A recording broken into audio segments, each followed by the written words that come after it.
I am Amanda Walker, 32, the tech entrepreneur my family never believed in. For 10 years, I built my empire far from the small town that crushed my dreams. When I learned they excluded me from our family reunion, something broke inside me. So I bought the largest estate in Riverdale, Michigan. They had no idea I was back in town until they arrived at the gates of what would become their reunion venue. The shock on their faces was worth every penny. Before I share what happened next, let me know where you are watching from and subscribe if you have ever had to prove your worth to people who should have believed in you from the start. Growing up in Riverdale, Michigan meant living in the shadow of expectations I never chose. Our modest two-story house on Maple Street was nice enough, with its faded blue siding and creaky porch swing. But it always felt like a cage for my ambitions. My father, Harold Walker, managed the local factory with the same rigid precision he applied to parenting. He believed in security, stability, and never taking risks. His favorite phrase was, "A steady paycheck is worth more than $1 million dream." My mother, Martha, worked part-time as a bookkeeper at the elementary school. She had once dreamed of becoming an accountant for a major firm in Detroit, but she abandoned that path when she married my father. Her quiet resignation to a smaller life than she wanted became the unintentional blueprint she created for her daughters. My older brother James was the golden child, 6 feet tall by sophomore year, captain of the football team, and perpetually surrounded by friends. Dad saw himself in James, and their bond was obvious whenever they worked on car engines together or discussed James's conventional future at the factory. "That boy understands what matters," Dad would say, clapping James on the shoulder. Catherine, my younger sister by 2 years, was the perfect daughter. She followed rules meticulously, earned straight A's without appearing too ambitious, and always agreed with our parents. Mom adored Catherine's conformity, often saying, "Catherine knows how to fit in anywhere." This was considered the highest praise in our household. Then there was me, caught in the middle. Too loud, too full of ideas, too eager to stand out in a family whose unofficial motto might as well have been, "Walkers don't stand out, we fit in." The dismissal of my entrepreneurial spirit started early. When I was 8, I set up a lemonade stand at the end of our driveway. After 3 hours in the summer heat, I proudly presented my father with $27 in profit. "That is nice, Amanda," he said, barely looking up from his newspaper. "But reliable people work for companies, not themselves. Put that money in your piggy bank and forget about this business nonsense." By 12, I had designed a solar-powered mini greenhouse that won the state science fair. My science teacher drove me to the competition because my parents were too busy with James's football game. When I returned with the blue ribbon and a $500 scholarship certificate, my mother smiled briefly and said, "That is wonderful, honey. Just do not get too caught up in these projects. They will not help you get a stable job someday." High school brought more of the same pattern. My business plan for a student-run tech repair service impressed my economics teacher so much that she helped me present it to the school board. They approved it, and within months, I was managing a team of 5 classmates and making enough money to start a college fund. Dad called it playing pretend and insisted I focus on realistic career options. The night of my valedictorian speech, I stood at the podium looking out at the crowd, easily spotting my family. Mom was checking her watch, Dad was flipping through the program, Catherine was texting, and James had already left for the after-party. I spoke about innovation and taking chances, words that felt like rebellion in my family. The principal shook my hand vigorously afterward. "You are going places, Amanda Walker." My family's response in the car ride home was silence, broken only by Dad asking if anyone wanted to stop for ice cream. College was my first taste of freedom. I worked 3 jobs while maintaining a 4.0 GPA in business and computer science. My family provided minimal support, both financially and emotionally. The occasional care package from Mom contained practical items like socks and granola bars, never a note saying they were proud. During my senior year, I developed a business plan for a tech startup that my professors called innovative and potentially disruptive.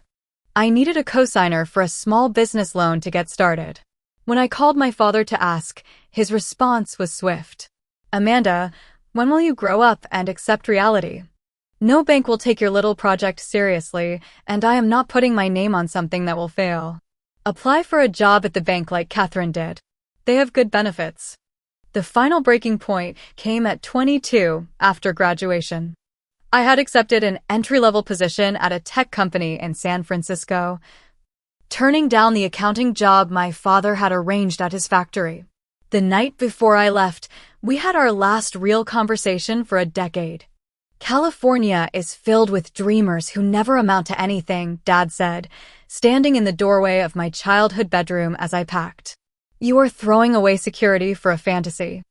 I am building something that matters, I replied, hands shaking as I folded my last sweater.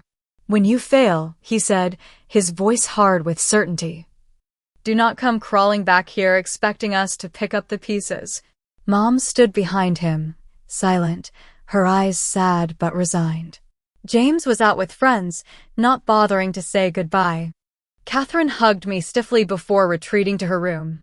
I left Riverdale the next morning with 2 suitcases, $3,000 in savings, and the weight of my family's disbelief pressing down on me. It would be 10 years before I set foot in my hometown again. San Francisco greeted me with fog, impossibly steep hills, and rent prices that made my stomach clench. My first apartment was actually just a corner of a living room sectioned off with IKEA curtains, shared with 3 other girls in a similar situation. The space was so small that I kept most of my clothes in my suitcase, which doubled as my nightstand next to a twin mattress on the floor. Finding work was my first priority.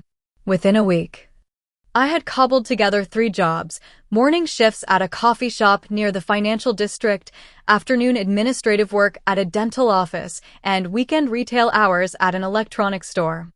Between shifts, I took night classes in programming and entrepreneurship at the community college, often studying on buses or during 15-minute breaks. My routine was exhausting but purposeful. Wake at 4:30 a.m., work until 9 p.m., study until midnight, repeat. My roommates came and went, replaced by new faces with similar dreams, but I remained, slowly saving money and building skills. Those first 2 years, I called home every Sunday. The conversations were brief and strained. How is your job? Mom would ask.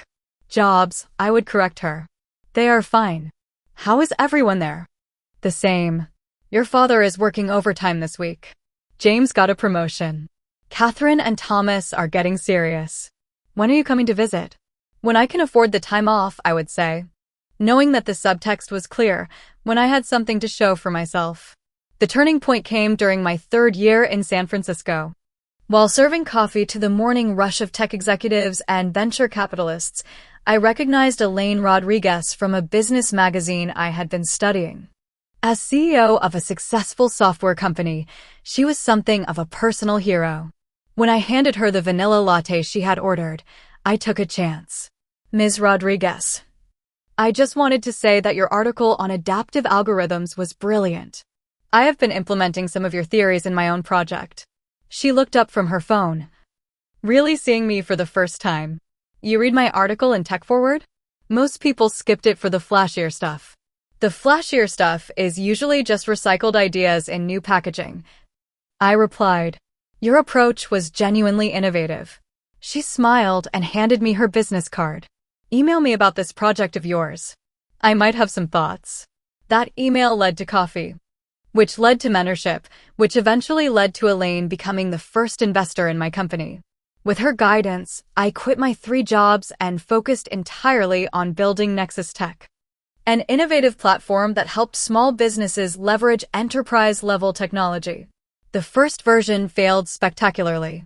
6 months of work ended with a product no one wanted to buy. I cried for exactly 1 night, then met with Elaine the next morning to dissect what went wrong. Failure is just expensive education, she told me. Now you know more than you did before. My second attempt incorporated everything I had learned. I focused on solving one specific problem exceptionally well, rather than trying to fix everything at once. The new version of Nexus Tech gained traction slowly at first, then with increasing momentum. By year 5 in San Francisco, I had a real office, 6 employees, and our first major client. Growth came with its own challenges. Managing people was different from managing code. Some hires were mistakes. Some decisions backfired. But the overall trajectory pointed upward.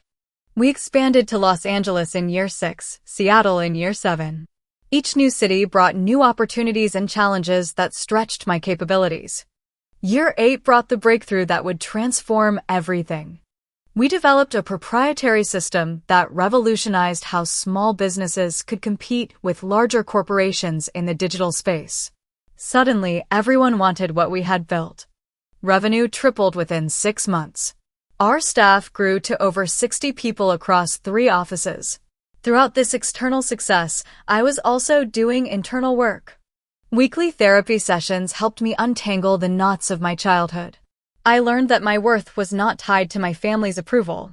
I built a chosen family of friends and colleagues who celebrated my vision rather than diminishing it.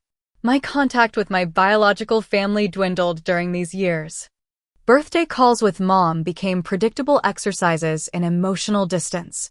The business is doing really well, I would say. We just landed a contract with Anderson Corporation. That is nice, dear. She would reply, "Did you get the sweater I sent? Catherine thought the blue would bring out your eyes." Dad never came to the phone. James occasionally called when he needed connections for friends or advice on investments. Catherine sent holiday cards with perfect family photos.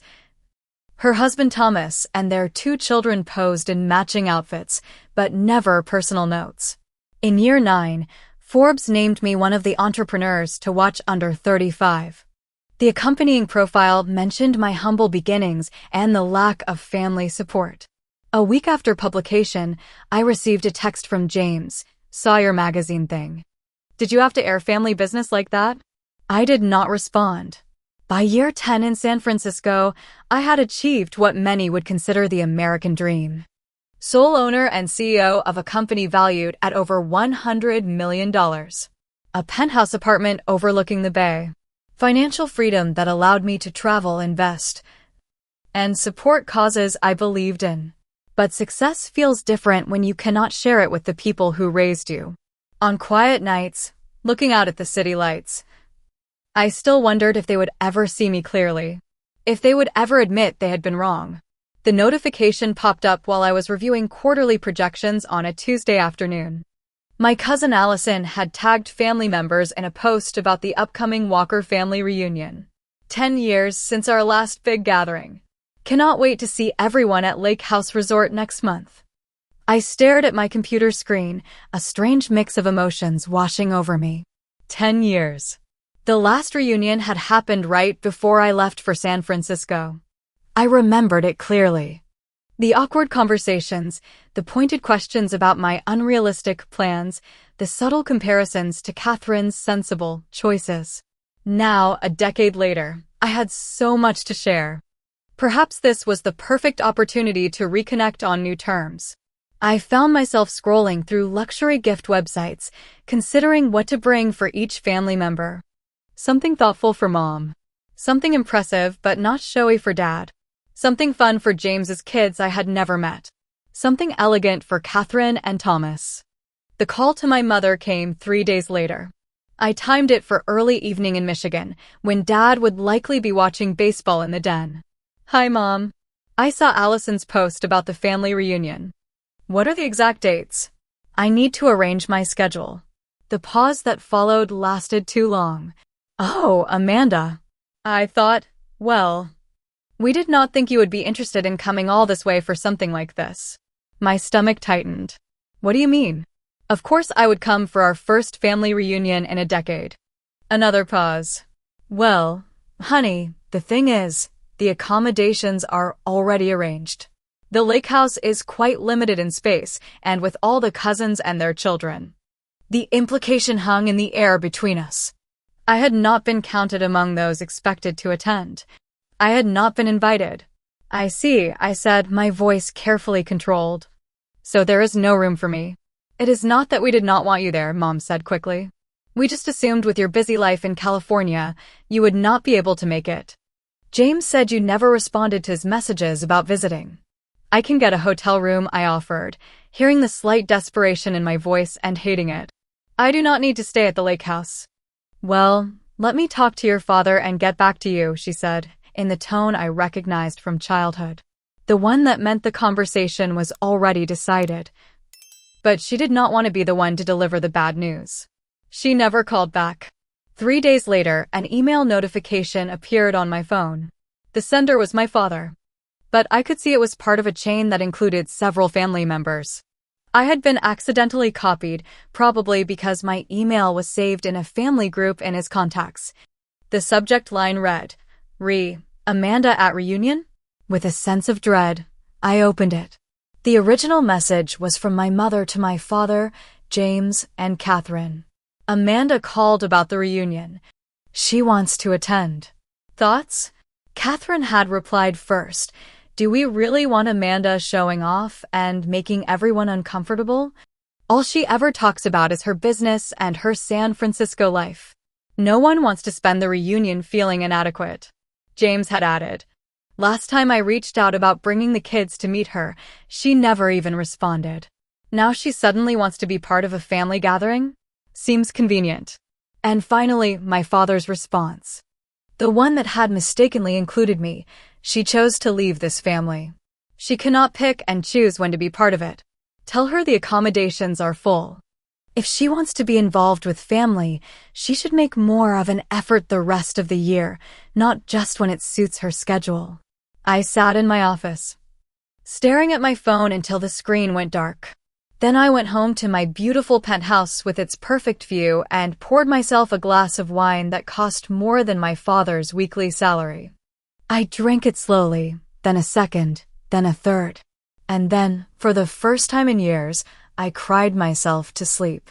Morning brought clarity, if not comfort. I called Elaine and told her everything. They're afraid of you, she said simply. Your success is a mirror reflecting back their own limitations. They would rather exclude you than face that reflection. What do I do? I asked, feeling lost in a way I had not since those early San Francisco days. What would Amanda Walker, CEO of Nexus Tech, do if a competitor tried to exclude her from an industry event? Elaine asked. I thought for a moment. I would find a way to make my presence impossible to ignore. Exactly, she said. So, what would make your presence in Riverdale impossible for your family to ignore? The idea crystallized immediately. I hung up with Elaine and made another call, this time to my real estate agent. I need a property in Riverdale, Michigan, I said. Not just any property. I want the most impressive house in town. Price is no object. 2 weeks later, I was the owner of Westfield Estate, a historic property on 20 acres at the edge of Riverdale. It had belonged to the town's founding family for generations before falling into disrepair. The selling price was a fraction of what a similar property would cost in California, but it represented the most expensive real estate transaction in county history. The local newspaper ran a story about the mysterious buyer from San Francisco who planned to restore the landmark property. I made sure a copy found its way to my parents' mailbox, though I doubted they would make the connection. In their minds, Amanda Walker could never afford such a purchase. They would soon discover how wrong they were. Westfield Estate had good bones, but needed significant work to transform it into the showplace I envisioned. I hired Diane Powell, an interior designer known for her work with tech executives and celebrities. Her portfolio perfectly balanced classic elegance with modern comfort, exactly the statement I wanted to make. The house should tell your story, Diane said during our first meeting at the property. Every room should reflect your journey. I liked that approach. Together, we planned each space with purpose. The grand foyer would feature a subtle display of my company's growth through architectural photography of our offices. The main living room would be warm and inviting, but with carefully chosen art from female artists who had overcome significant obstacles. My home office became the most personal statement. One wall would showcase my awards and press features, tastefully framed. Another would hold my degrees and certifications. The custom desk would be made from reclaimed wood from San Francisco piers, connecting my past to my present. The media room would include a discreet display of my television appearances and magazine covers. Not prominently enough to seem like bragging, but visible to anyone who entered the space. The wine cellar was converted to house bottles that marked significant milestones. A 2013 vintage purchased after our first major client. A 2016 champagne from our expansion celebration. A rare whiskey received as a gift when we hit 8 figures in revenue. Throughout the house, the design emphasized success without ostentation, achievement without arrogance. It would be impossible to walk through without understanding what I had built, but nothing would scream, "Look at me." Staffing the estate required careful consideration. I needed people who would maintain discretion but who would also recognize the significance of my return to Riverdale. Through a local agency, I hired Emma Stevens as house manager, not immediately realizing she had been 2 years behind me in high school. The coincidence proved fortunate. "Amanda Walker," she said during our interview, her eyes wide. "I remember you. You fixed my laptop senior year when no one else could. You charged half what the repair shop quoted. That was a lifetime ago," I smiled. "And now you are." She gestured at the estate around us. "Now I am the same person with a bigger office," I said. "How much do you know about what is happening in town these days?" Emma proved to be an invaluable source of local intelligence. Over the following weeks, as renovations progressed, she filled me in on the current status of the Walker family. James had been laid off from the factory 6 months earlier, the same factory where he had followed our father. The official reason was downsizing, but Emma had heard through her cousin who worked in HR that his performance had been slipping. Rumors about gambling debts circulated. His wife was working double shifts at the hospital to compensate. Catherine and Thomas presented a perfect facade, but their marriage was struggling. Thomas had been passed over for partner at his law firm 3 times, and the strain was showing. Catherine had taken to posting inspirational quotes on social media about weathering storms together. The universal signal of relationship trouble. Most surprising were my parents. Dad had been forced into early retirement when health issues made factory work impossible. Mom had taken on additional bookkeeping clients to help with medical bills insurance did not cover. Their financial situation was not desperate, but certainly not comfortable. None of this information gave me pleasure, but it did provide context for their exclusion. Success is easier to dismiss when your life is going well. When you are struggling, the success of others, especially family members who chose a different path, becomes harder to witness. With the house progressing on schedule, I turned my attention to the reunion itself. A casual call to the Lake House Resort revealed they were fully booked for the Walker family reunion weekend. But the manager was quite interested when I inquired about buying out the entire property for the following year. "We might have some flexibility in our current bookings," he said eagerly. "For the right arrangement." 2 days and 1 generous compensation package later, the Walker family received notice that due to unexpected maintenance issues, the lake house would be unavailable for their reunion. The email included a suggestion for an alternative venue, Westfield Estate, which the new owner had generously offered at no cost. My cousin Allison, the reunion organizer, called the contact number provided. She spoke with Emma, who handled all arrangements without revealing my identity. The family accepted the offer, grateful for the free upgrade from the modest lake house to the legendary Westfield Estate. The week before the reunion, I met with Dr. Sarah Mitchell, my therapist who had flown in from San Francisco to support me through this confrontation. "What do you hope to achieve?" she asked as we sat in the nearly completed living room. "I want them to see me," I said. "Really see me. Not the daughter they dismissed or the success they resent, but the whole person I have become.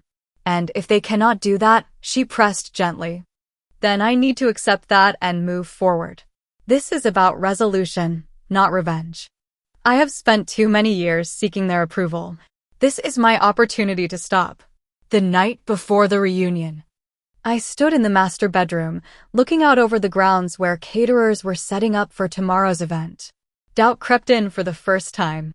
Was this elaborate plan the action of a confident woman or a wounded child still seeking validation? Was I making a point or creating drama? I took a deep breath and remembered Elaine's words from our last call. Own your success, Amanda. Own your pain too. Both are part of your story, and neither diminishes your worth. Tomorrow, the Walkers would arrive at Westfield Estate expecting an anonymous wealthy benefactor. They would find me instead. Their prodigal daughter returned not in failure as they had predicted, but in triumph they had never imagined. The morning of the reunion dawned clear and perfect, as if the Michigan summer had conspired to provide the ideal backdrop for my carefully orchestrated return. I woke at 6, earlier than necessary, my stomach fluttering with anticipation and anxiety. The catering staff arrived at 8, followed by the additional servers Emma had hired for the event. By 10, Westfield Estate was transformed. Tables with crisp white linens dotted the back lawn. Floral arrangements of local blooms adorned every surface. The bar was stocked with premium spirits alongside my father's favorite beer, deliberately included. A photographer circulated discreetly, instructed to capture candid moments of the family's arrival. At 11:45, the first cars began to appear. I watched from my office window as my extended family emerged, faces tilted upward to take in the grandeur of the estate. Aunt Penny and Uncle George, cousins I had not seen in a decade, now with spouses and children. They gathered in clusters on the front drive, clearly impressed and confused about their mysterious host. Emma greeted them, directing everyone to the back lawn for welcome refreshments. I remained out of sight, waiting for the arrival that mattered most. At 12:30, a familiar sedan pulled into the drive. My parents. Mom stepped out first, wearing a floral dress I recognized from years ago. Dad followed, moving more slowly than I remembered, his hair now completely gray. 10 minutes later, Catherine and Thomas arrived with their 2 children. The boy and girl were elementary school age, niece and nephew I had never met. Last came James and his wife Lisa, their teenager trailing behind with the universal look of adolescent boredom. The immediate family gathered with the others on the lawn. Through the discreet security cameras I had installed, I watched their interactions. Dad inspected the property with narrowed eyes, likely calculating its value and finding it impossible to reconcile with his worldview. Mom kept smoothing her dress nervously. Catherine maintained her perfect posture while subtly checking that her children were behaving appropriately. James made immediately for the bar. It was time. I descended the grand staircase, took a deep breath at the French doors leading to the terrace, and stepped outside. For a moment, no one noticed me. Then Aunt Penny looked up, her drink pausing halfway to her lips. Her eyes widened in recognition. The reaction spread like a wave. Conversations halted. Heads turned. And then, the moment I had both dreaded and anticipated, my father saw me. His face drained of color. Beside him, my mother's hand flew to her throat. Catherine froze mid-sentence. James spilled his drink. I crossed the terrace and descended the steps to the lawn, conscious of every eye following my movement. I wore a simple but impeccably tailored blue dress that conveyed success without flash. My hair was styled in loose waves, professional but not severe. I had deliberately chosen a look that said confident rather than trying to impress. "Welcome to Westfield Estate," I said, my voice carrying across the sudden silence. It has been a long time. The silence stretched for several seconds before my cousin Allison broke it with a nervous laugh. "Amanda? Is this your house?" "It is," I confirmed. I thought it would be the perfect venue for our family reunion. The implications settled over the gathering. This was not just any house. This was the Westfield Estate, the grandest property in the county, and it belonged to me, Amanda Walker, the family member they had not bothered to invite. Dad was the first of my immediate family to speak. "You bought this place?" His tone suggested he was waiting for the punchline to a joke. "I did," I replied simply. "Would you like a tour?" What followed was possibly the most awkward house tour in history. The extended family followed with a mix of curiosity and discomfort. My immediate family trailed behind, their expressions guarded. As we moved through the carefully designed spaces, each telling its part of my story, I narrated with calm pride. This is the main living room. The painting above the fireplace is by Georgia Abernathy, an artist who was rejected by traditional galleries for years before revolutionizing digital art spaces. Dad's comments were predictable. Seems excessive for one person, he muttered in the formal dining room that could seat 20. The kitchen is bigger than our entire first floor, Mom observed, running her finger along the marble countertop. Catherine said little, but her eyes catalogued every detail, no doubt comparing it to her own carefully curated home. James drifted toward the bar in each room that offered one, his discomfort evident in his increasing consumption. The office generated the strongest reactions. The wall of achievements was impossible to dismiss. Dad stared at the Forbes cover featuring my profile, his expression unreadable. Mom studied my degrees as if seeing them for the first time. Catherine lingered by the window, refusing to look directly at the evidence of my success. By the time we returned to the lawn for lunch, the atmosphere had shifted from shock to something more complex. The extended family seemed split between those impressed by my success and those uncomfortable with its display. Conversations resumed with forced normality, though I noticed I was the main topic at tables where I was not seated. The formal lunch proceeded with surface pleasantries. I had been placed at a table with distant cousins rather than my immediate family, a seating arrangement Emma had implemented without direction from me. Perhaps she had sensed the tension and decided separation was wise. After the main course, I stood for a toast, claiming the host's privilege. All conversation ceased as I raised my glass. To family, I said, looking directly at my parents' table. Those who share our blood and those who share our vision. Those who believe in us when evidence is scarce. And those who build us up rather than tearing us down. May we all find our people, wherever they may be. The toast was met with a smattering of uncomfortable applause. Dad raised his glass marginally, his eyes never meeting mine. Mom looked close to tears. Catherine whispered something to Thomas. James drained his glass and immediately refilled it. When dessert had been served, Dad approached my table. He stood awkwardly for a moment before speaking. The place is impressive, he said, which from him was tantamount to effusive praise. You have done well for yourself, despite those unrealistic dreams we worried about. It was the breaking point.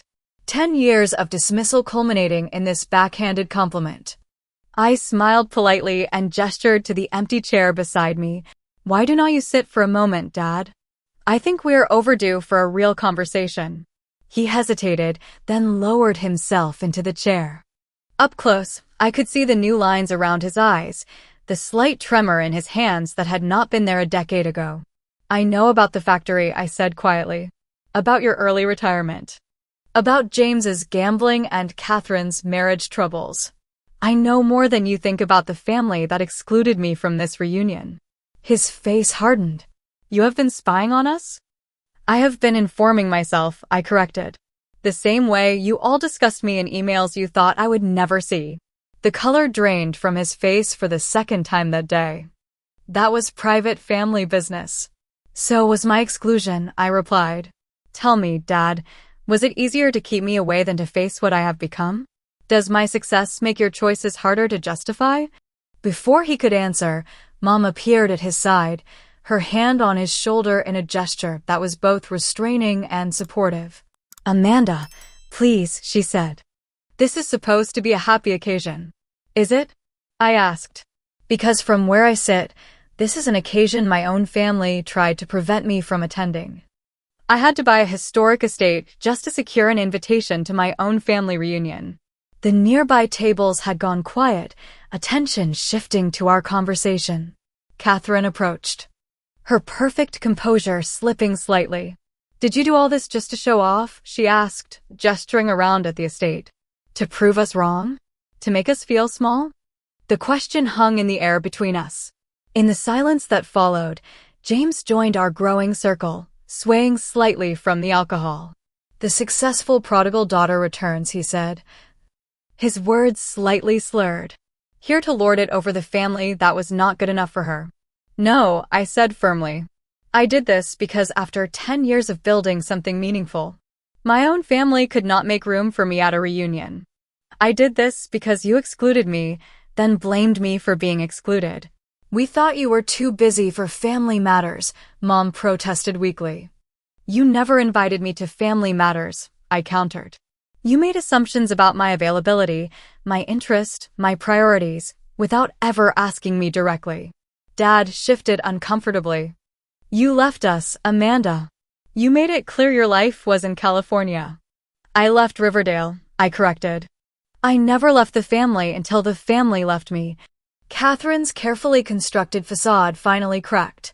"We excluded you because your success reminds us of our failure," she admitted, her voice barely above a whisper. "Every time you call, every achievement we hear about, it makes us question our own choices. It is easier not to face that." The honesty was unexpected and momentarily silenced me. Then I found the words I had been rehearsing in my mind for months, the truth I needed them to hear. "I did not build this life to prove you wrong," I said, looking at each of them in turn. "I built it because you taught me no one would build it for me. I built it despite your disbelief, not because of it. And I invited you here today not to shame you, but to show you that there was always room for both my dreams and your love. You just never made space for both." The silence that followed was profound.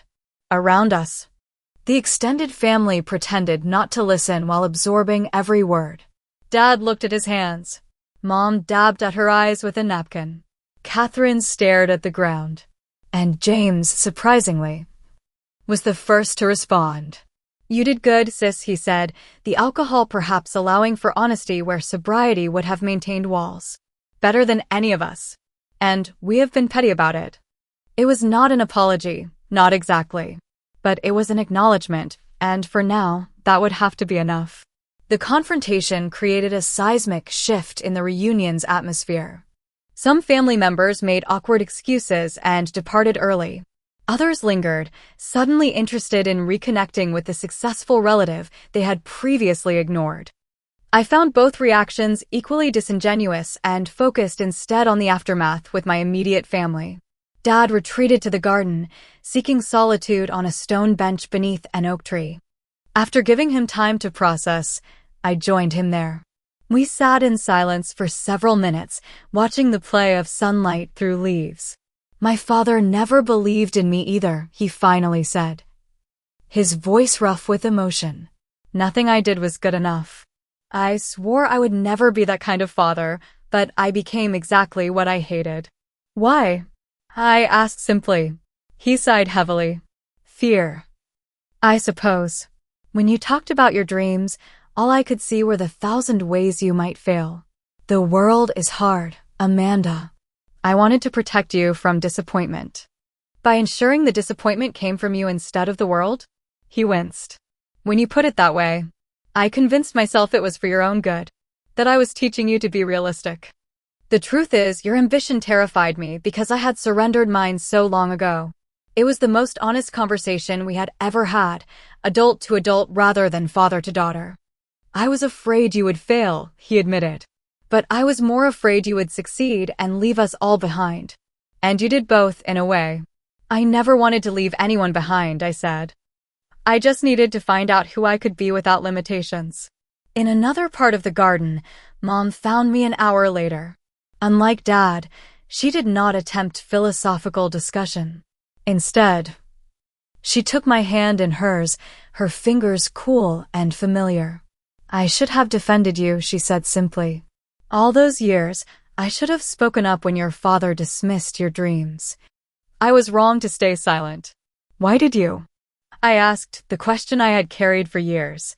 "Because I gave up on my own dreams so completely that I forgot how to recognize their value in others," she replied. "Watching you fight for yours reminded me of everything I surrendered, and that was painful." "It is not too late for you, Mom," I said gently. She smiled sadly. "Some dreams have expiration dates, Amanda. but I can still take pride in yours. It was not everything I had hoped for, but it was something real, something true after years of surface interactions. James found me next, pacing near the pool, more sober than he had been earlier, but still carrying the looseness of someone who had been drinking. I screwed up, he said without preamble. Not just today. My whole life. Followed Dad's path because it was easier than finding my own. Now the factory is gone, I have gambling debts I cannot tell Lisa about. And my little sister is a millionaire entrepreneur. Life is not a competition, James, I said. Tell that to Dad, he countered. There was always a scoreboard in his mind. For years I was winning because I followed his playbook. Now you are winning because you tore up the playbook entirely. And that makes you resentful? It makes me jealous, he admitted. And proud. In a weird way. You stood up to him when I never had the guts to. You were the brave one. His honesty broke through another layer of distance between us. The gambling, I said carefully. How bad is it? His face crumpled. Bad enough that I have been lying to Lisa. Bad enough that I could lose the house if something does not change. I can help, I offered. Not with money, but with opportunity. My company is opening a Detroit office next quarter. We need people who understand local business culture. I do not know anything about tech, he protested. You know about people, I countered. Tech can be taught. Character is harder to develop. For the first time that day, hope flickered in his eyes. You would do that for me? After everything? You are my brother, I said simply. That never stopped being true. The most surprising conversation came with Catherine, who found me in the library as evening approached. My perfectly poised sister looked uncharacteristically disheveled, her careful mask finally slipping. How do you do it? She asked abruptly. Live life on your own terms? I have spent so long being what everyone expected that I do not even know what I want anymore. What about Thomas? I asked. The kids? Your life here. Thomas and I are in counseling. She admitted. The perfect marriage is another family fiction. We look good on paper, but there is nothing beneath the surface. I do not even know if I love him anymore or if I ever did. I just know he was the appropriate choice. And the children? I love them, she said firmly. They are the one true thing in my life. But I do not want them growing up thinking appearances matter more than authenticity. I do not want them ending up like me. What would you do differently if you could? I asked. She laughed bitterly. That is just it. I have no idea. I have been following the script for so long that I cannot imagine writing my own. Maybe that is where you start, I suggested. Not with answers, but with permission to ask questions. The conversations continued throughout the afternoon and into evening, expanding to include extended family members who had previously kept their distance. Aunt Penny admitted she had always secretly cheered my rebellion. Uncle George confessed he had followed my company's progress for years without telling anyone. Cousins shared their own stories of family expectations and personal compromises. By sunset, the gathering had evolved from a strained reunion into something more genuine. Not perfect, not completely healed, but authentic in a way Walker family interactions had rarely been. The carefully maintained facades had cracked, allowing real connection to emerge through the fissures. As night fell and the caterers began clearing the last of the tables, I stood on the terrace watching the dispersing family groups. The day had not gone as anyone had expected. There had been pain and confrontation, but also revelation and the beginnings of understanding. I realized then that family narratives are more complicated than heroes and villains, more nuanced than right and wrong. My parents had failed me in important ways, but their failures stemmed from their own wounds, their own unmet needs. Understanding this did not excuse their behavior, but it helped me contextualize it. The knowledge did not erase a decade of hurt, but it created space for something new to grow in the clearing. The morning after the reunion, I arranged for breakfast to be served on the East Terrace, where the early sun created a warm, inviting atmosphere. I did not expect many takers, assuming most family members would have returned to their homes. To my surprise, my parents arrived first, followed shortly by James and Lisa, then Catherine without Thomas, but with both children. The kids wanted to see the house in daylight, Catherine explained, though her expression suggested she had her own reasons for returning. The breakfast conversation had an ease that had been absent the previous day. The initial shock had worn off, leaving room for more genuine interaction. Dad buttered his toast with methodical precision before clearing his throat. "I owe you an apology," he said, the words clearly difficult for him. "Not just for the reunion. For years of dismissing what you were capable of. I was wrong, Amanda." From a man who had built his identity on being right, these words represented a seismic shift.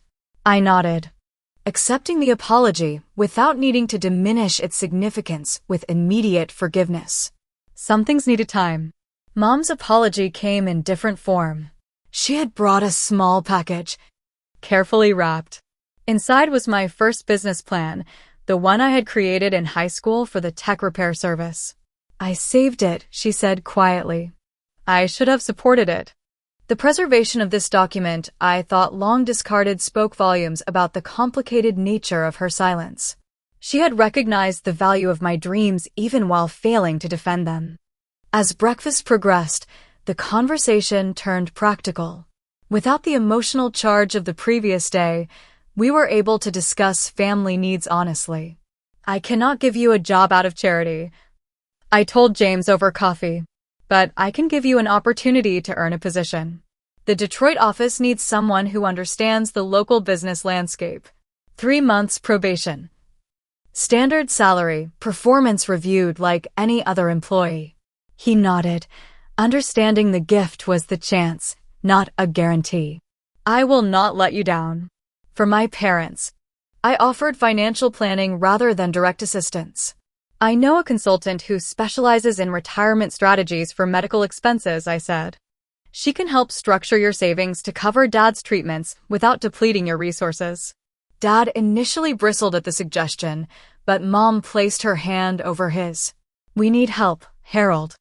There is no shame in accepting expertise." Catherine's situation required a different approach. "The marriage counselor Thomas and I are seeing is not helping," she admitted. "He just tells us what we already know, not how to fix it." "I know someone in Grand Rapids," I offered. "She specializes in couples who have built lives around appearances rather than connection. It is a bit of a drive, but she does virtual sessions too." As the breakfast plates were cleared, the conversation shifted to future family gatherings. "We should do this again," Mom suggested tentatively. "Maybe make the reunion an annual tradition again, but with new activities, new ways of connecting." "I would like that," I said, surprising myself with the sincerity of the statement. "This house has plenty of room whenever you want to visit." The goodbyes that followed were different from any Walker family farewell I could remember. Dad hugged me awkwardly but genuinely. "You proved me wrong," he said gruffly. "And I am glad you did." Mom held on longer, her whispered, "I should have been stronger for you," an acknowledgement of past failures and future intentions. James promised to send his resume that afternoon. Catherine asked for the counselor's contact information before leaving. The children, my niece and nephew, extracted promises of swimming pool access in the summer. After everyone had gone, I wandered through the quiet house, now truly mine in a way it had not been before. The space had been christened with confrontation, revelation, and the beginnings of reconciliation. The walls now held the echoes of hard truths and new possibilities. Standing in my office, looking out over the town that had once felt too small to contain my dreams, I realized the irony. I had returned to prove something, but what I had found was liberation from the need for proof. My family's limitations had never been personal, though they had felt that way. They were generational, contextual, human. Forgiveness, I was discovering, was not a gift I gave them but a choice I made for myself. By releasing the need for their validation, I reclaimed the energy that seeking it had consumed for so long. That evening, I video called Elaine, who had been waiting for an update. "So, how did Operation Prodigal Daughter go?" she asked, her face filling my laptop screen. I laughed at her characterization. Messier than planned. More painful. More real. And was it worth it? I considered the question carefully. It was necessary. I finally said, not for them, but for me. I needed to stop wondering if they would ever see me clearly. And did they? She pressed. Partially, I admitted. As clearly as they are capable of right now. The rest is their journey, not mine. So what now? Elaine asked. Back to San Francisco? I glanced around at Westfield Estate, at the life I had built and the routes I was reconsidering. I think I will keep the house, I said. The Detroit office needs supervision. Besides, there is something powerful about coming back on your own terms. The ultimate power move, Elaine chuckled. Building a life so complete that exclusion loses its sting. Exactly, I agreed. I spent years trying to prove my worth to people who could not see it. Now I understand that proving yourself is never about others' validation. It is about defining yourself on your own terms, regardless of who understands the definition. Looking back on this journey, I realize that sometimes being excluded from where you thought you belonged forces you to create something better than you imagined. 10 years ago, my family's disbelief pushed me out of Riverdale. Their exclusion from the reunion brought me back, not as the daughter seeking approval, but as the woman who no longer required it. If you have ever been excluded by the people who should have embraced you, remember that their limitations are not your destiny. Their inability to see your potential does not diminish it. Build anyway. Dream anyway. Succeed anyway. And when you do, your triumph will not be about proving them wrong, but about proving yourself right. I would love to hear your stories of overcoming family doubts or exclusion. Have you ever had to prove yourself to people who should have believed in you from the start? Comment below and share your experience. Do not forget to like this video if it resonated with you, subscribe for more stories of resilience and transformation, and share with someone who might need to hear that rejection often leads to redirection. Thank you for listening to my journey, and remember, the family that matters most is the one that believes in you, whether they share your blood or not.